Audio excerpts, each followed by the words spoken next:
Hello and welcome, Neumont. I am Sky. And I'm Albie. And we're here today with a Splatoon B-Team game versus... Katfish'd from Sam Houston State University. Yeah, it's looking like it's going to be an interesting game. We have B-Team. Do you know B-Team's comp off the top of your head? Yes, so B-Team has an anchor of Wellstring, which is one of the bow weapons. Its strength is object damage, so it's going to be really good at shredding bubbles if they are running that, Crab if they're running that. Then we also have two shooters, NZAP, which is going to be their support player, going to be running Cooler, getting the soda out, getting respawn times down. And then the other one is probably going to be on T-Tech, which will be kind of fighting, but also kind of putting out strikes to get more paint down, pressure certain power positions. And then Luna Blaster Neo is their main Slayer. So that's going to be who's going in, trying to get the kills, popping their Ultra Stamp to get more kills. Yeah. And it looks like we're actually going to move straight into it. Yeah. The first match is going to be on Splat Zone's Robo Ramen. This is a really small zones map in comparison to a lot of others. I think it's the second smallest besides maybe Mahi Mahi. So it's going to be a lot faster paced than even normal Splatoon is going to be. Yeah. As we see, that comp that you mentioned there on Neumont and on Yeah. On Sam Houston State, they've got ZNF, which is going to be really good for strikes, going to be putting them out. Dreadringer is going to get a lot of pop, also a lot of paint. Also has Reef Slider, which is going to be good for instant paint. Looks like we have a quick flip for SHSU moving in. And then the final one on SHSU is Flings a Roller, which is going to be a backline for them to put out missiles with. Able to still hold by Sam Houston State. Ooh, two down on Neumont. Sam Houston State having a couple come in. Dooley's popping crab, trying to get more out. Gets two. Three down on Neumont there. That was a big like push from Sam Houston there. They really have a choke on Neumont here now. Neumont has to find some ground, has to find some position to really get out of this here. Yeah, they are very much staggered. They already have two down, and the timer is clicking down for Neumont. Strikes come out on Neumont's side, trying to get more space back. Luna Blaster Neo able to get one, but finds that's a trade. Neo Splash probably painting for strikes. Gonna have to avoid the 10 missiles though. Yeah, Neumont is having a lot of trouble finding their ground back here at this choke point. This is a very difficult point to work from as Sam Houston just continues to push through. We see another double kill from them. They're just absolutely holding Neumont back. 10 points left. Neumont needs to find a flip right here, or they are going to lose this game. They do pop strikes, which is going to be a possible flip. They do find a flip. That is big for Neumont as they find that flip. Sam Houston now has 71 gray points. They're going to have to make another massive push like that to like hold and win this game now. Yes, but that does mean if they time out, they win. So it's going to be a hard push for Neumont to get in as well. We see the strikes on zone again, almost flipping it, but they can't quite find the paint. Reef Slider comes out. Can't find anything and gets picked. Only one left on Neumont. Ooh, it's a wipeout from Sam Houston. It's going to be big. That's going to let them get a second hold down. This might be a knockout, especially with a double coming out from the dualies. We see Sam Houston popping all of their specials there. They're really just holding Neumont at this choke point. There's not a lot that they can do. We're back down to, again, 13 points left. Neumont needs to find something right now, or they are going to lose this game. It's 5, it's 4, it's 3, it's 2, it's 1, and it's done. That was a really strong showing from Sam Houston State. Yeah, big showing from Sam Houston State there. They really worked well around their specials. They held that choke point. They got Neumont back. They found their picks, and they got into a really good position to just like keep Neumont back, keep that point held, making sure that Neumont couldn't do anything. Yeah. One thing I noticed is that Reef Slider was coming out a lot, and when it came out, it almost always got one or two on the side of Neumont. So I think moving into the next match, especially since the next mode is not going to be zones, so Reef Slider isn't going to get as much value. Neumont is going to want to make sure that it lessens the value even more and make sure that we are safe around that Reef Slider. We are safe around that shark. Yeah. Something else I noticed a lot that SHSU was doing was playing really well around their crab. They got it in a really good position and just made sure that Neumont could not push forward. And on Neumont's side, they tried to hold their ground. They tried to get up on the crab, but they just really couldn't find their ground. They couldn't find their way to the crab. Yep. So moving into the next match is going to be a tower control match. It's going to be on Humpback. And one thing that I noticed immediately with that sort of map mode pick is Dreadringer, the slosher on SHSU, is going to be really strong on these humps and these slopes that I don't think anything on Neumont is going to be able to counteract with. However, with that said, Wellstring is pretty good on this map, so we could see how that goes. See if they pull out the Wellstring instead of the heavy edit for Humpback Tower. Yeah, it's going to be really interesting to see both teams' compositions this round. Do you think we're going to see any changes from SHSU? I could maybe see the removal of the Flingza. I think it depends, though. Dreadringer could switch to a normal slosher since Triple Link Strike is going to be a lot better than Reef Slider is on Tower Control. But Suction Bomb is still really solid, and that's what Dreadringer has to sub. And Reef Slider will still get picks. It's just not going to be as objective focused. So it's going to need to play a bit differently than how it was, where it was just going through the objective line, painting zone, and getting two in the back line of Neumont. Yeah, and those that might not be too familiar with Splatoon, tower control is kind of like a push the payload map. You have a tower in the center of the map, and then you get on top of it, and it'll slowly push its way through checkpoints on the other side. Looks like we're getting into the game here now. Yes, let's see if there's any major comp changes. I do see that we have a roller out instead of the blaster player on Neumont's side. So we also have a rapid blaster deco and the wellstring, like I mentioned. On the side of SHSU, we also have an almost complete comp shift with Sexplo as their back line, which allows them to hit way more AoE shots in comparison to what a ZNF might want. So it could get 2 or 3, but it can't have the one-shot potential that ZF does. One goes down on the side of Neumont. 2 down for Neumont. Ooh, good jump out there. Was a valuable jump out. Looks like Wellstring isn't able to get out in time, though. Yeah, they picked 3 on Neumont. Now they have a good solid hold on this checkpoint here. Neumont really wants to find their way in and force them out of this position. They pop a bubble on the point and Killer Whale. Sloshing Machine's pushing in, gets 1, able to get an assist on 2. They have Booyah if they want to hold space. Wellstring trying to pressure it. Their Booyah goes down in Neumont's spawn, dying to the Wellstring. They are just holding this. They're on the final checkpoint. Triple Splashdown comes out. Inkjet comes out on the side of Neumont, able to find 1.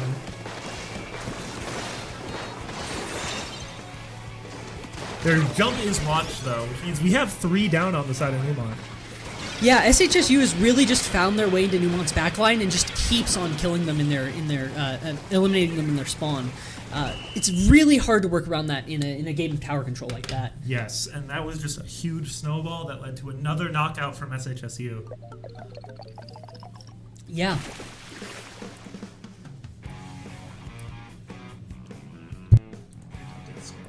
Oh yeah.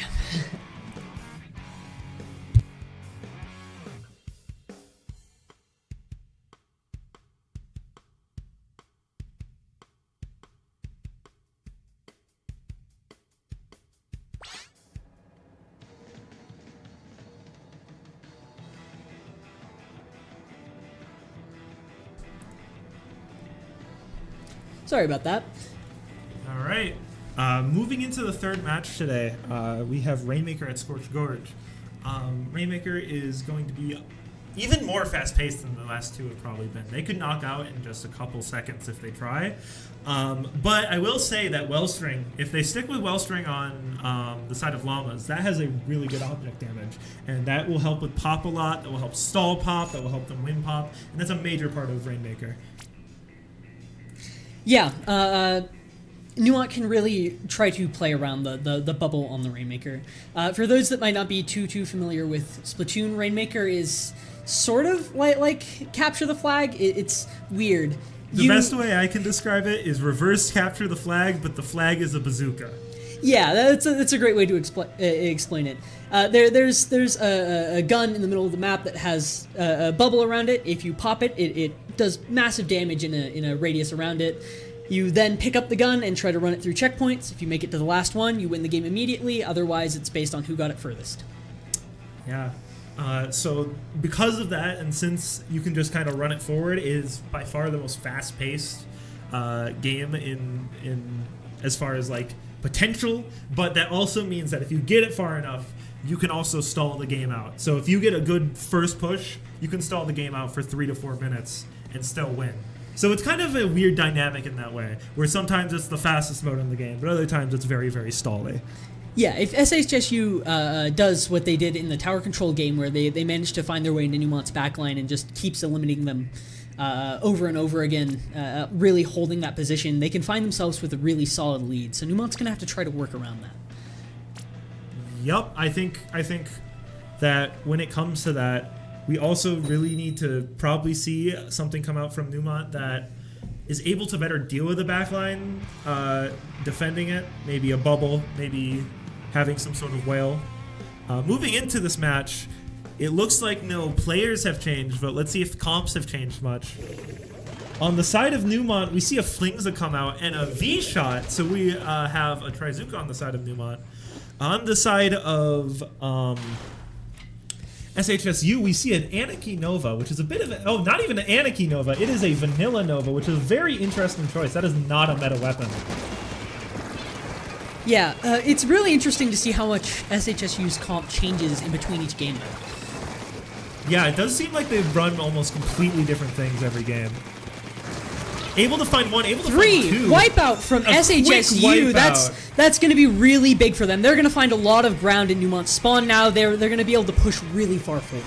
Yes. So the Flings is just going to try to get missiles, which is going to pressure them even more. One goes down on the side of Neumont. Two, three down again. We might see another wipeout here from SHSU. Shot is the last one left. Able to defend a little bit, but not really finding too much value. Yeah, and SHSU is just, once again, holding their spawn, pushing up. They're trying to keep the Rainmaker alive, but they get picked right there. Yes, the Rainmaker barely dies, saving a bit more time from Neumont, but we don't know if that's going to be enough. V-Shot almost has special. It's going to be a good idea to probably pop Trizuka, try to clear people out. Able to find one. Neumont picks up the Rainmaker. They might try to reset here. Not quite sure. Look at the Rainmaker. It's actually in a Rainmaker free zone. This is a special mechanic in Rainmaker where the timer counts down a little bit more if you're in specific spots on the map. So they want to make sure to get out of there as fast as possible, and they are able to. Let's see if they can drop it back into mid. They go instead to decide to go left, deciding to drop it off and fully reset the Rainmaker.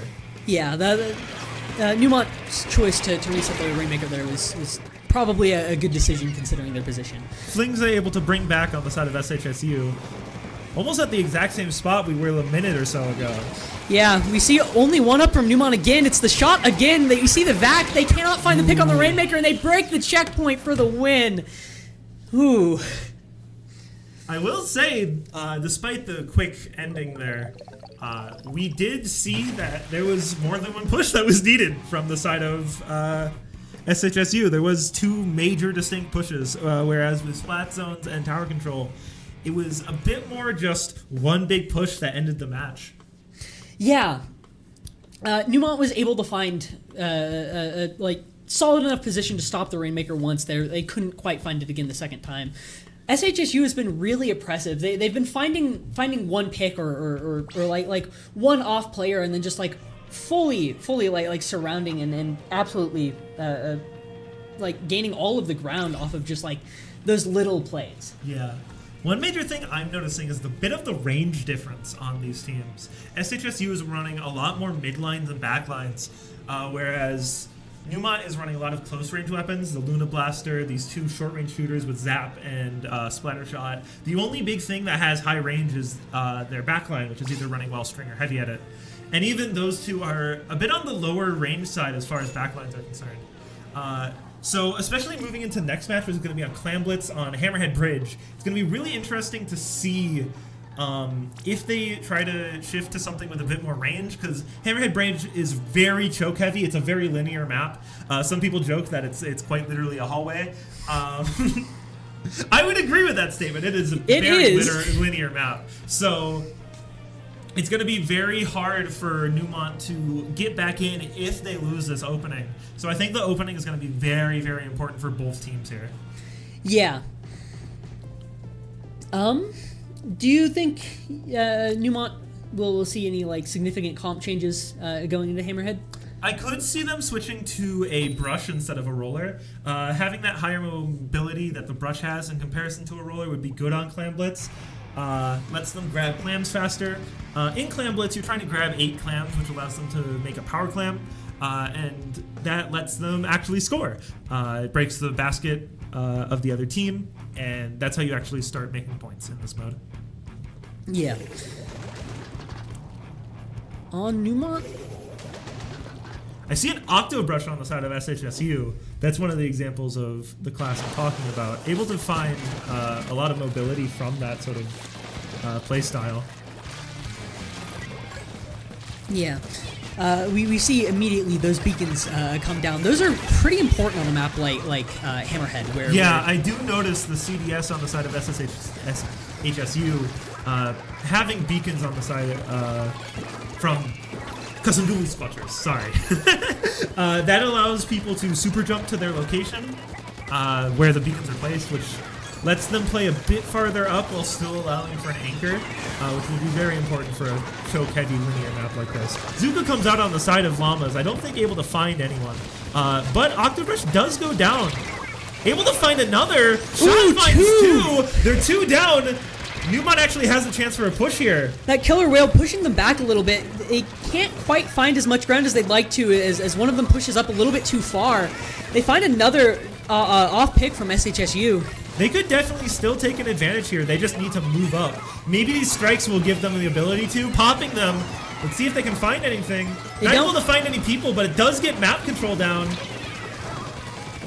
One push down on Llama, however. And 3 go down. Ooh, now it's 3 down. That was effectively a delayed wipeout now with Heavy at it dead.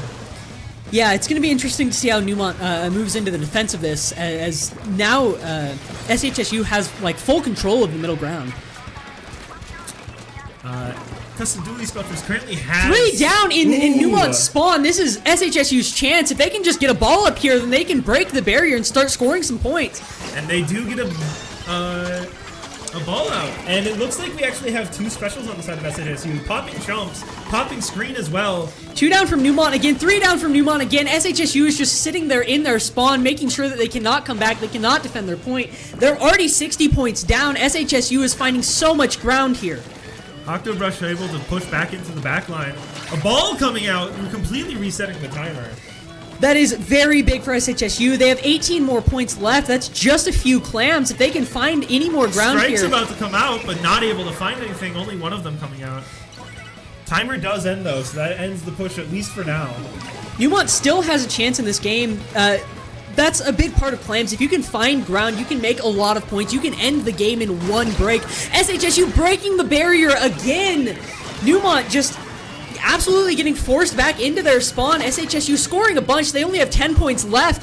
Neumont really needs to find their ground and not get eliminated here. Keep seeing a lot of deaths from bombs on the side of Llamas. It's really causing a lot of issues, causing them to stagger to things that might not have ended them otherwise, and that is another game end with SHSU taking the 4th game and thus the overall set. However, this is a play-all 7, so we could see Neumont still take the board, get a point on their side, and see how it goes. Yeah, SHSU has been really good at getting into Neumont's backlines and just kind of sitting there, making sure to find picks on them when they're coming out of spawn. How do you think Neumont should be trying to play around that? I think they really should be starting to play a bit slower. We did see on the Clan Blitz match just now that they were able to get an advantage when they used their specials. They got Trizuka, they got strikes, and they were able to get them 2 down. I think the biggest thing is that they're playing slow when they should be playing fast, and playing fast when they should be playing slow. Because we noticed that when they had the advantage of 2 people, they really didn't move up much. They let the whales come out, and they just kind of stood in mid. And because of that, everyone on SHSU was just able to come back into mid, come back to fight this fight without really much of positioning advantage being taken by Neumont. Adding on to that, I noticed in that same situation, when they got those 2 picks and started pushing up, they waited a little bit too long to start pushing up, and when they finally decided to, it was kind of a little bit too late. They'd already like fully come back. They'd already started playing that. When SHSU broke their barrier, I also noticed Neumont stagger a lot. They kept just sending in one player after one player to go against 3, and taking a 3v1 is almost never a good idea. Yeah, one thing I'm noticing is that they really need to try to give up a couple points to not lose as many. And that sounds a little bit counterintuitive, but letting the other team kind of get a few points while being able to regroup, get a full team ready for a team fight is better than trying to play a hero play, get one person, maybe 2 people in against 4 people, and then it ends up not working very well. Yeah, if you try to make those like single person pushes into the goal, you're you end up staggering with the entire rest of your team, and you don't really allow yourself to stop them. They just keep cycling back in. Yup. Looks like we are moving into our next map. All right, next up is another Splat Zones map, this time on Ship Shape. It's a bit bigger than Robo Ramen, but a bit similar in the way it has a bit of a linear objective path. So it's basically just a straight line to the zone. Yeah, this map is also fairly interesting for its paintable walls, in my opinion. There's a lot of areas that you can kind of jump up and shark in where you wouldn't fully expect it. Two big things I see on the side of SHSU is I see a Big Swing Roller Express, which is one of the worst weapons in the game, and Reflex Deco, another one of the worst weapons in the game. Could be possible that SHSU is feeling pretty comfortable with their matchup against Llamas and is trying to pull out a bit more cheeky weapons for the sake of practice. Yeah, I could definitely see that being SHSU's but with decision. that being said, 2 go down on the side of SHSU. Neumont finds their paint on the zone, taking it back from SHSU, but the Tri-Strikes cannot quite paint it there. Luna Blaster has Stamp. We might see it come out, try to get 1 or 2 picks. It does come out, trying to hit a wall, but not able to get that clip. One of the weird mechanics with Ultra Stamp is that if you try to... Ooh, there's a kill on Luna Blaster. Looking over to the ZF. Watching a jump, but this is the Cannot shot. quite find that shot there. Neumont actually has like a solid lead here against SHSU right now, but the zone has flipped again, and it is now SHSU's turn to defend it.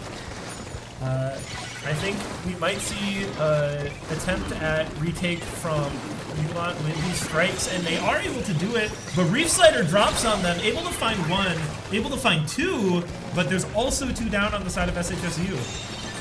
Yeah, 2 for 2. Neumont has the zone. They're honestly doing really good at good job at defending it so far. I definitely think that moving in with Heavy Edit, moving in with Splash is going to be good for this team, but not able to really do that. Instead, we just have SHSU being able to hold down. Strikes come out, but I don't know. Oh, double strikes come out from both the Splash, able to find the ZNF, and not flip the zone, however. Yeah. Oh, another Reef Slider. They do survive the Reef Slider, but they get followed up. 2 down on Neumont. They really need to capture the zone again, prevent SHSU from overtaking their lead. But it looks like that might happen. SHSU finds the lead. Neumont really needs to find their ground back and break through these gray points at this point. I think they may be able to start this push, however. They do find it. They do find 1. There's 2 down on 3 down on SHSU. We have a special with Neo, so I might see Stamp coming out, but Fizzy Bomb is also just really good to throw. They might try to throw the Stamp, not able to find anyone though. Good job on Neumont trying to throw the Stamp there, even if they couldn't find anyone. Reef Slider comes in and finds a pick on the Luna Blaster. Neumont and SHSU are 1 for 1 as SHSU takes the zone again, flipping back to Neumont almost immediately. But I will say Neumont has lead again. So Neumont is now in control of the game.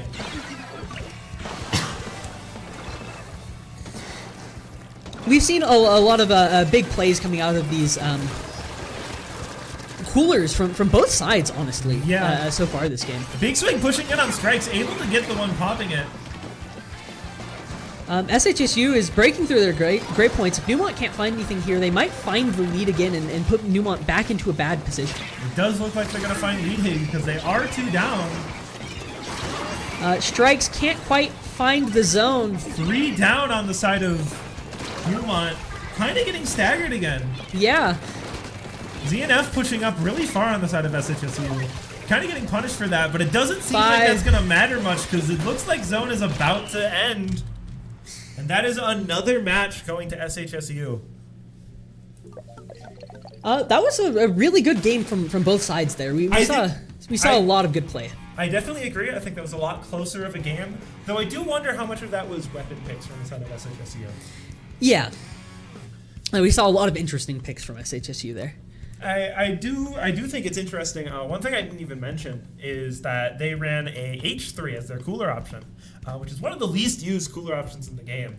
But it does have one of the potentials. It is a burst weapon, so it shoots in 3 bursts, and hitting all 3 of the burst shots does instantly kill an opponent, which does let it kind of have this weird aggressive playstyle that not many of the other cooler weapons have. I saw a lot of interesting play from their Charger player there. Did you notice that? Yeah, I noticed that the Charger was playing really, really aggressive. And I think the reason why is because H3 can kind of work as this backline weapon when it's needed to. So what they might have been trying to do is kind of cycle between the ZF being a front line and playing more aggressive and getting in more positions where it can get these picks, and the H3 doing that at 2. While the other one that isn't trying to push up is playing a bit more of the traditional anchor style. Yeah, a lot of interesting play from both sides. Neumont there kind of played better around the staggering and back play that SHSU has been showing us so far. What do you think Neumont really did different that game? I think the biggest thing, honestly, is that they were playing a little bit more patient into the objective. And so they waited for strikes, they waited for cooler, they waited for these things that helped them make those objective pushes at least a little bit less risky. But one thing I noticed is, especially at the end, when they lost lead that last time, they were getting kind of scared. And because of that patience kind of waned, and I think that really is what sealed the deal for that match. Yeah. We are now moving into tower control on Inkblot. Another fairly small map as far as tower control is concerned. One major thing is that the mid has 2 large towers, which are going to be great sightlines for both the ZF and the Wellstring that comes out again. Oh! Actually, it looks like the ZF has disappeared. We actually have double backline on the side of SHSU. Bit of an interesting comp on the side of SHSU. They have 2 non-meta backlines, a Forge, which is doing pretty well in the meta right now, and a Carbon Deco, which is probably going to try to play really aggressively. Yeah, Carbon Deco is my main personally. We see immediately they trade with the Luna there. I have a soft spot in my heart for Carbon Deco players. Carbon Deco players are an interesting breed. Wellstring has Wavebreaker, but it doesn't look like it's going to be able to use it very valuably. The Whale being a bit aggressive on it, and Carbon able to seal the deal with that kill. Rapid Blaster able to trade out with the Carbon Deco, but not able to survive. Yeah, we see SHSU pushing up onto this checkpoint here. They're really going to want to try to hold this ground and find their way through. Yes. Booyah from SHSU. Can it find anyone? It finds one pick as Neumont drops their cooler. Booyahing right where the cooler went is a really cool idea. Having a decent amount of awareness to be able to notice that, oh, cooler's about to come out, I'm going to place Booyah there. Zuka immediately finding a spawn kill on Neumont there. That was a great play from SHSU. They're finding a lot of ground out of that. The Luna Blaster cannot quite get in, and they're really just staggering Neumont, making sure that they cannot stop their push. This Carbon Deco is insane. I love Carbon Deco gameplay. Luna Blaster Nia tries to hold, but it looks like we're still getting staggered. Zuka comes out, is able to find one.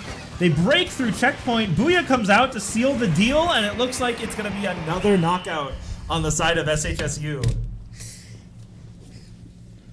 What a powerful comp. It looks really weird, but that Carbon Deco, I think, really, really scared Llamas.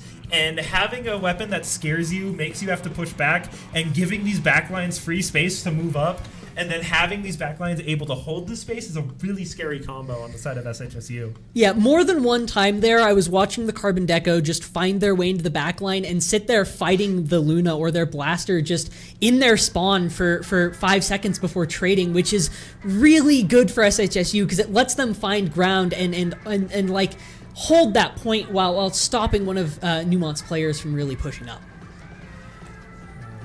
Yeah, it's a really scary comp. Theoretically, if you're able to deal with the Carbon Deco, it can be fairly weak, but the problem there is you have to deal with the Carbon Deco. And Carbon Deco is a very hard weapon to counter, especially when you first start out with competitive. So having a bit of more of an entry level with B team means that Carbon Deco is going to be quite the powerful pick. Yeah. Do you know our last map and mode here? I believe our last map and mode is another Rainmaker map. This time it is, hold on just one moment. Rainmaker on Manta Maria. Manta Maria is really interesting because it's one of the few maps in this game where snipers are really bad. They are pretty solid in mid, however, the moment you leave mid, there's a lot of weird walls and terrain that makes it really difficult for any charger to get value.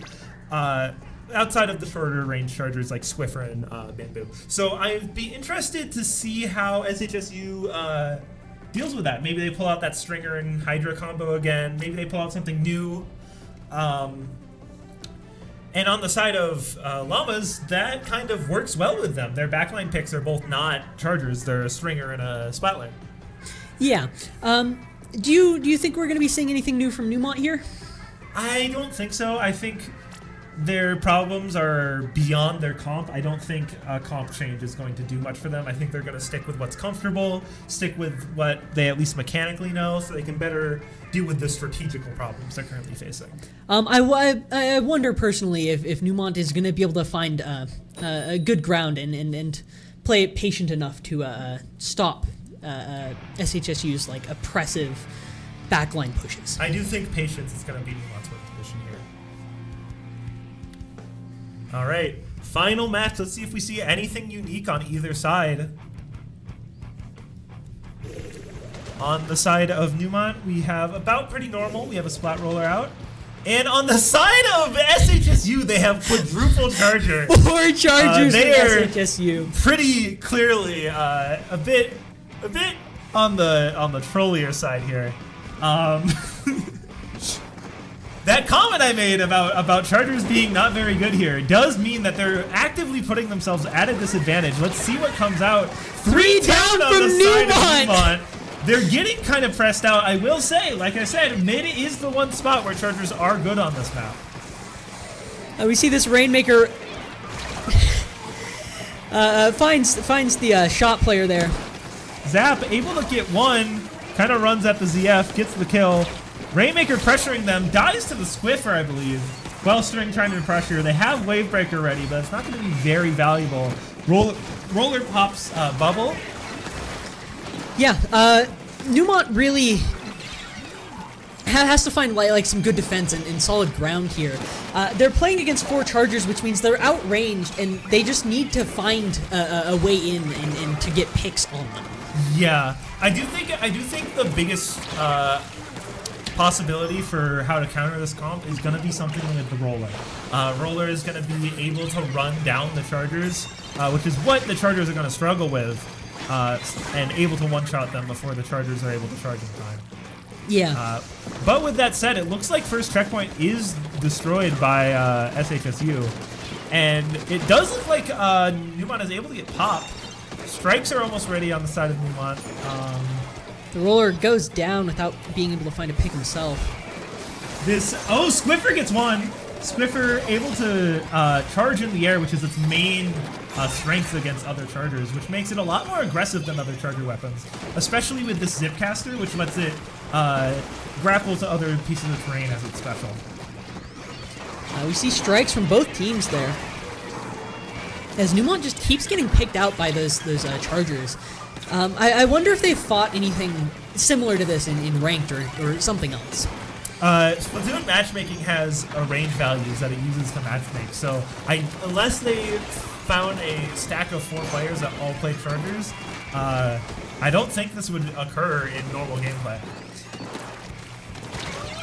Neumont, once again, just getting picked by those chargers. They cannot really find good areas to hide and call SHSU out here. Kraken comes out on the side of SHSU. Invincibility special that also makes them a melee weapon. 2 down on SHSU. Maybe able to create some momentum on the side of Llamas. You see Cooler down from Neumont. Immediately, the zap goes down, though. Ooh, able to kill Rainmaker. We might be able to get a pop here. They might be able to get a checkpoint on right. Ooh, they're barely not able to. ZF and Roller decide to trade. Zap trying to get pop. Able to get pop. Charger able to find the Wellspring, though. Zap is just trying to stall as best as they can. Maybe try to get the Rainmaker for a cheeky push, but I don't think that's going to happen here. Roller able to push up, but I don't know if they're going to be able to find one. The Rainmaker resets here. As this Roller does pop Bubble in a really good spot. Yeah, this Roller is really trying to find their way in and get these Chargers out of the way and back. That way Neumont can find something here. As they just keep pushing up on this checkpoint. Neumont might be able to get checkpoint here. Neumont gets checkpoint, actually breaking it. If Neumont gets one more good push, they can find a lead here and maybe hold the game. Yes, it's very important that they try to get these people regrouped. Able to kill Rainmaker with strikes. That's very big. 2 down from Neumont, 3 down from Neumont, staggering their spawns there a little bit. They're really going to want to group together and try to find one more big push in the last 40 seconds of this game. One thing I think is interesting is SHSU is deciding to try to push more in instead of trying to hold back for a stall. It does seem to work out for them, getting them a much larger lead, making it a lot harder for Neumont to try to get this. Looks like Neumont has one more like good big push opportunity if they can find the Rainmaker, but it's looking a little bit... It's looking a little grim with this wipeout. Oh, they are able to stop it just before, which could give them a final push chance. SHSU is 3 down, so there is a lot of momentum that can be moved here. We see the tri-strikes come out from Neumont again. They can't quite find the pick on that jump there, though. Rainmaker at overtime, which means once this dies, oh, and it instantly dies, leading SHSU to have a full 7-0 match. That was some really good play from both sides there. We saw a lot of very interesting picks from SHSU throughout those games, especially that last one there. And Neumont was really kind of like working around it and trying to find the best plays that they could. They got some like leads and decent bits there throughout the games. Yeah, I do think there were some decent times where Neumont was able to find a hold, but the biggest problem was that every time they did, they just ended up getting impatient and letting a final push from SHSU just knock them out, especially with that ship-shaped zones match. I think that's really, even though it was the closest game, it's really emblematic of the overall set where Neumont tried to get in with specials, tried to pop these strikes, usually found some value but wasn't really able to capitalize on them, and then found that when they were in disadvantage, kept trying to be impatient, kept letting themselves get staggered, letting themselves get cycled with one person going in, dying, one person going in, dying, instead of these grouped big pushes that they really should be taking. So it's really gonna be important for Neumont in the future to try to learn these more organized pushes, more structured plays. Yeah, Neumont in that ship-shape match seemed to be playing well around the like flow of the game. They were backed when they needed to. They were up when they needed to be. It's just like towards the end and a few times in the middle, they couldn't quite keep that flow going. They didn't have their specials up, or they didn't have soda. They just weren't in the right place at the right time. Yeah, I think one of the biggest things I noticed, especially with that ship-shape game as well, is there are some times where just random deaths happen. And like having these random deaths that aren't really part of a plan, part of the state of the game, is really bad. It lets the other team just kind of get in easier and build momentum way easier. So playing a bit slower, playing a bit more, I wouldn't say passive, but playing a bit more safe could really save Neumont from some of these wipeouts, these 3 downs that just quickly happen from all these random angles, from these bombs, from these specials that they probably shouldn't be in the position that they would die to. Yeah. When Neumont was playing around their specials, I noticed that they could really find some good positions. They could really find some good plays. It's just a lot of the time they couldn't find that because they were down, they were out a little bit too often. When they had every man up, I think they were able to find more resources. They were able to try and get these pushes going. And, I mean, Ship Shape, we saw that. There was a period of Zone's Ramen, we saw that, and a little bit of Rainmaker Scorchfire, we saw that, but overall, it was really dominated by SHSU. They were able to control the tempo. They were able to kind of force Llamas to either decide, should I back up or should I commit? And 90% of the time, the answer should have been back up, and 90% of the time, Llama's answer was commit. Yeah, we noticed that a lot there. Do you have anything else you'd really like to mention here? The only real other thing is I think there were some really, really interesting weapon picks from both teams overall. We saw almost every class in the game get play. The only one I didn't see is a Stamper, which is really surprising because I'm not a Stamper, a Splatana, which is really surprising because that's one of the best classes overall as far as current meta. Yeah, doesn't B Team have someone that plays Splatana? One person does, but they're not currently on the CCA roster yet because they joined a bit later. I don't know if SHSU has any players that play Splatanas, but the only other one was Umbrella. Umbrella did not come out either, but that's a bit more understandable. Umbrella was a bit more of a niche pick. Yeah. But overall, weapon variety was really, really high. We saw Big Swig, we saw H3, we saw a Reflux Deco, which really shows that SHSU is really willing to experiment. And I think that's kind of a double-edged sword, right? And I think it worked out for them very well this set. But I'm interested to see if another opponent that could better adapt to their variety could kind of expose a weakness in that strategy. Yeah, it can be really hard to play around weapons and play styles you haven't seen before, and I'm not sure the experience of Neumont's B team, but I know that I find a lot of trouble playing around things like Undercover or any weapon in this game that I haven't really seen or played a lot against. There is this sort of almost aura around certain low-tier weapons that I've noticed in this game, and that is when you do see them, the people that play them usually are pretty good at them. So it's kind of scary. Yeah, I've definitely felt that. I think that's everything I want to mention about this set. Is there anything else you want to mention? I don't think so. It was great games played from both sides. I agree. Well.